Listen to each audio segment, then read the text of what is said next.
105 into 125. 105 into 125. 105 into 125. Answer చెప్పండి sir. 10 అనేది even number, 12 అనేది even number. Even 5 into even 5 ఎంత? Last 2 digits 25. A into B, 10 12s are 120. 10 plus 12, 22 by 2, 11. 13125. 13125. 13125. ఒక student 3 digit number వేసుకోమన్నాడు. 105 into 125. 10 అనేది even number, 12 అనేది even number. Even 5 into even 5 is 25. 10 12 120. A plus B by 2. 10 plus 12 22. 22 by 2 is 11. 13125. ఇంకో number కూడా ఇద్దాము. 135 into 165. Even 5 into odd 5. Last 2 digits 75. 13 into 16 plus 13 plus 16 29. 29 by 2 ఎంత? 14.5. Decimal ignore చేయి. 14. Harsha 3 digit number doubt వేసుకోమన్నావు. And Raju right, ఒక doubt అడిగావు. I think that doubt is clear for you, right? I hope the idea it is very clear. Concept అర్థమవుతే ఏదైనా చేయొచ్చు కన్నా. ఆ తెలియకుండానే మనము ట్రెడిషనల్ మెథడ్స్ లోకి వెళ్తాం. నాకు యాక్చువల్గా కొన్ని క్వశ్చన్స్ నేను వాంటెడ్లీ వేసుకున్నాను. ఎందుకనంటే జామెట్రీ మెన్సురేషన్ కొంతమంది టీచర్లు ఎలా చెప్తారో రైట్, ఆ ఫార్ములాను బట్టి పడతారు.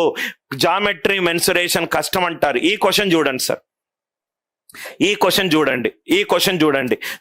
దీంట్లో ఇంకొన్ని వెరైటీస్ కూడా ఉన్నాయి. అది కూడా నేను నెక్స్ట్ క్లాస్లో కవర్ చేస్తాను. మనకు క్వశ్చన్ అనేది 5తో ఎండ్ అవుతుంది కాబట్టి నేను లాస్ట్ 2 digits ఎప్పుడు వస్తుంది 25, ఎప్పుడు వస్తుంది 75 చెప్పాను. మొత్తం నంబర్ ఎలా వస్తుంది చెప్తాను. దీంట్లో ఇంకో ఒక వేరియేషన్ ఉంది, అది కూడా నేను రేపు డెమో సెషన్ 2లో చెప్తాను. సెకండ్ క్వశ్చన్, ఈ క్వశ్చన్ చదవండి. ఫస్ట్ ఈ క్వశ్చన్ చదవండి సార్. ఎప్పుడైతే మ్యాథ్స్ ని ఒక ఫార్ములా బేస్డ్ గా చూడకుండా విజువలైజ్ చేసేసుకొని అంటే ఒక పారాబోలా అంటే y = ax² + bx + c లాగా కాకుండా ఒక డస్టర్ అనిల్ సార్ ఇక్కడి నుంచి నా ఫ్రెండ్ అయిన మహేష్ కి నేను త్రో చేస్తున్నాను, రైట్? ఇదే parabola, right? Volleyball is nothing but parabola. A mountain is nothing but a triangle, right? ఇవన్నీ చాలా చాలా simple way of understanding the things. ఈ క్వశ్చన్ ని చూడండి. నేనేం చేస్తానంటే ప్రతి ఇంగ్లీష్ క్వశ్చన్ ని తెలుగులో అర్థమయ్యేటట్టు వివరించి సింప్లెస్ట్ వేలో సాల్వ్ చేస్తాను. ఐ థింక్ ఐడియా మీకు క్లియర్ అయింది అనుకుంటే ఒకసారి క్వశ్చన్ చదవండి. ఏబిసిడి అనేది ఒక స్క్వేర్ స్క్వేర్ అయితే 4 సైడ్లు ఈక్వల్ గా ఉంటుంది. Okay, mid point of sides AD and DC are E and F respectively. ఇదొక స్క్వేర్ కన్నా, ఇదొక స్క్వేర్ అంటే 4 సైడ్లు ఈక్వల్ గా ఉంటుంది. ఆ 4 సైడ్లు ఏంటి? AB, BC, CD and DA. ఇది 4 సైడ్లు. దీని మిడ్ పాయింట్లు తీసుకోమన్నాడు. ఈ మిడ్ పాయింట్ ఏంటి? ఈ మిడ్ పాయింట్ అంటే ఏఈ వాల్యూ డిఈ వాల్యూ సమానము. ఇంకోటి ఏం తీసుకున్నాడు? డిసిఎఫ్. దీని మిడ్ పాయింట్. ఈ మిడ్ పాయింట్ రెండింటినీ జాయిన్ చేశాడు. ఇక్కడ డయాగ్నల్ ఏ టు సి ఇది జాయిన్ చేశాడు. దీని షేడెడ్ రీజియన్ మొత్తం రీజియన్ కి ఎంత రేషియో అన్నాడు. దీని షేడెడ్ రీజియన్ మొత్తం రీజియన్ కి ఎంత అని అన్నాడు. క్వశ్చన్ అర్థమైంది కదా? మళ్ళీ question step by step explain చేస్తున్నాను. ఒక స్క్వేర్ ఉంది. ఓకే, నేను మీకు ఒక చిన్న ఎగ్జాంపుల్. ఒక స్క్వేర్ ఉంది, ఇది ఒక స్క్వేర్, ఇది ఒక స్క్వేర్. దీనికంటే కూడా బెస్ట్ ఒక పేపర్ ఫోల్డింగ్ తోటి మీకు ఎక్స్ప్లెయిన్ చేస్తాను. ఒక స్క్వేర్ ఉంది. సపోజ్ గా ఇది మీరు ఒక స్క్వేర్ అనుకోండి. ఇది డయాగ్నల్, మీకు అర్థమైంది కదా? ఇక్కడ మిడ్ పాయింట్ తీసుకున్నాడు. విజువలైజ్ చేయండి సార్. ఇక్కడ మిడ్ పాయింట్ తీసుకున్నాడు, ఇక్కడ మిడ్ పాయింట్ తీసుకున్నాడు.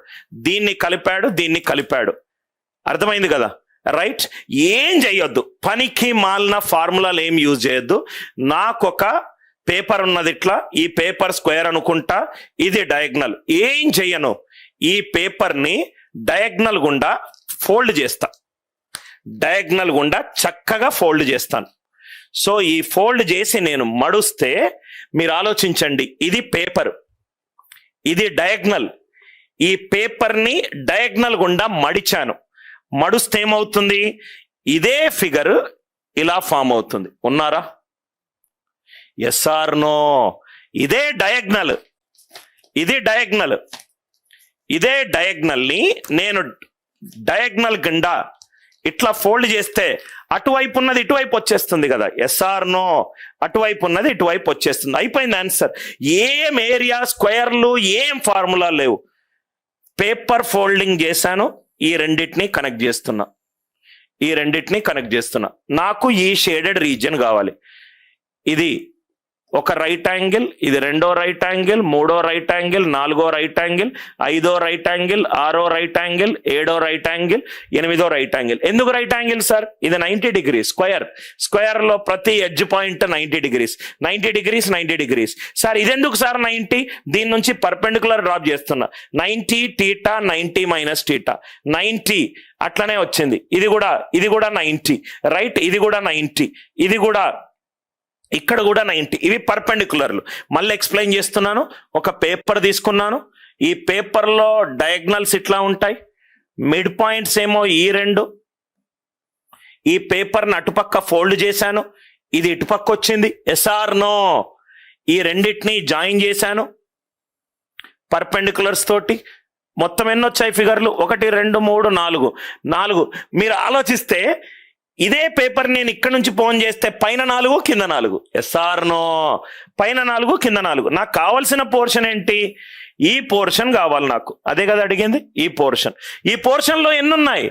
3 అవుట్ ఆఫ్ మొత్తం 8. 3 అవుట్ ఆఫ్ 8. ఎందుకయ్యా ఫార్ములాలు మనకు ఫార్ములాలు మళ్ళీ ఎక్స్ప్లెయిన్ చేస్తాను. లాజిక్ నుంచి వచ్చిందే ఫార్ములే.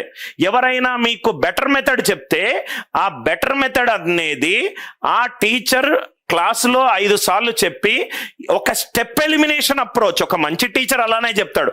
గాలి నుంచి అయితే ఇదిగో షార్ట్ కట్ తీసుకో అని చెప్పి, పైనుంచి అయితే ఎక్కడ కూడా రాలేదు.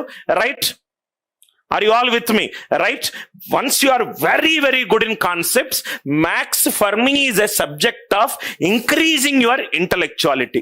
అర్థమైంది కదా సార్? ఇది ఇంకో క్వశ్చన్ కూడా, దీన్ని అద్భుతంగా మన మ్యాథమెటిక్స్ లో చక్కగా NCERT, CBSE, ICSC text book 7th to 10th చక్కగా లెక్కల మాస్టర్ గనక కరెక్ట్ గా చెప్పే విధంగా చెప్తే మీరు ఫస్ట్ టైమే క్లియర్ అవుతారు సార్.